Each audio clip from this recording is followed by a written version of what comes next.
ரொம்ப ஜாலியாக இருக்குது, ரொம்ப சந்தோஷமாக இருக்குது, மகிழ்ச்சியாக இருக்குது. நல்ல ஒரு நிகழ்வு. ரொம்ப நாளைக்கு அப்புறம் இப்படி ஒரு அர்த்தமுள்ள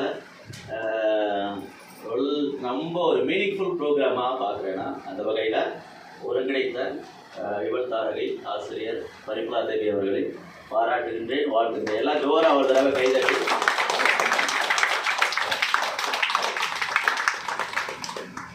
ஒரு குட்டி பொண்ணு சொன்னாங்க, எனக்கு பர்த்டேக்கு ஐஸ்கிரீம் வந்துச்சு, கேக் வந்துச்சு, சாக்லேட் வந்துச்சு, ஆனால் சாப்பிடவே முடியலை அப்படின்னாங்க.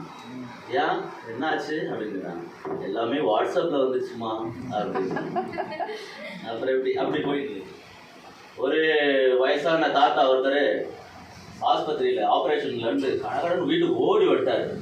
ஓடி வந்த உடனே எல்லாம் கேட்டாங்க, ஐயோ தாத்தா என்னாச்சு, ஏன் ஆப்ரேஷன் செய்யாமல் ஓடி வந்துட்டீங்கன்னு. இல்லை அங்கே நர்ஸு சொல்லிச்சு, பயப்படாதீங்க, உணர்ச்சி வசப்படாதீங்க, இன்னும் கவலைப்படாதீங்க, இது ஒரு சின்ன ஆப்ரேஷன் தான், கவலையப்படாதீங்க அப்படின்னு சொன்னாங்க. சரி நல்லா தானே சொல்லியிருக்காங்க, அப்புறம் ஏன் ஓடி வந்தீங்க?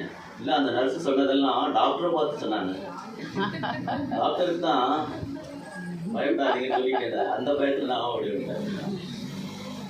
இப்போ சொல்லுங்க, காலே இல்லாத டேபிள் எது? ஒரு டேபிள் காலே இல்லை, அது என்ன டேபிள்? யார் கரெக்டாக சொல்றாங்க பார்ப்போம்.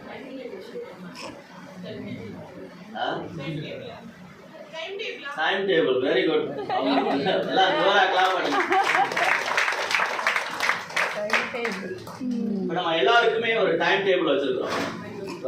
நான் அட்வொகேட்னா கோர்ட்டு போகிறது, கிளைண்ட்ஸை பார்க்குறது, கேஸ் நடத்துறது, அது போக பசங்களை நிறையா நிகழ்வுகளுக்கு போட்டிகளை கூட்டிகிட்டு போகிறது, ஃபேமிலியை பார்க்குறது, அப்படி ஒவ்வொருத்தருக்கும் ஒரு டைம் டேபிள். இதில் இவங்க